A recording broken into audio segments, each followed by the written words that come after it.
मी अजून पुढचे काही दिवस माहेरपणाला असले ना तरीसुद्धा त्यांचं माहेरपण मात्र संपलेलं आहे. मी असं म्हणते कारण त्यांच्या माहेरपणी त्यांचा अजिबात आराम होत नाही जो त्यांचा सासरी होतो. मी किती जरी पैसे कमावत असले ना तरीसुद्धा नवऱ्याकडून खर्चायला पैसे घेणे ह्यात एक वेगळंच सुख आहे. पप्पा जाणार होते म्हणून मनूला खूप जास्त दुःख झालं होतं, म्हणून ती सावीची माया करणं चाललं होतं जे सावीला अजिबात आवडत नाही आणि त्यांचं दिवसभर हेच चाललेलं असतो. आता दोघी बहिणी एकत्र आल्यात, मग काय चाललं इकडे हुंदडायला. आता हुंदडायला जास्त कुठं नाही, ते म्हणजे शॉपिंग करायला.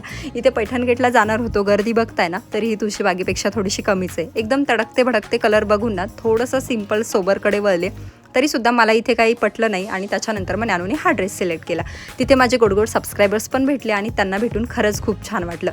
माझी शॉपिंग केली होती काही, आता थोडंसं सांसारिक बाईसारखं ना घरासाठी पण काहीतरी घ्यावं म्हणून इथे बेडशीट बघत होते, ते घेतले आणि त्यानंतर सगळी शॉपिंग करून इथे आम्ही घरी आलो. म्हणून तर एकदम शांत होती, पण या छोट्या पिल्लानं मात्र रडून रडून गोंधळ घातला होता.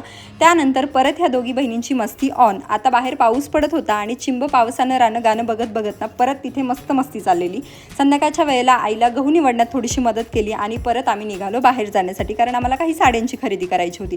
राजमध्ये गेलो होतो, सगळं दुकान पाहिलं, पण आम्हाला काही साड्या बजेटमध्ये व्यवस्थित अशा मिळाल्या नाहीत. शेवटी एक मस्त असा मी ड्रेस घेतलाय जो मी तुम्हाला नंतर कधीतरी दाखवते. आजचा व्लॉग इथेच एंड करते. बाय.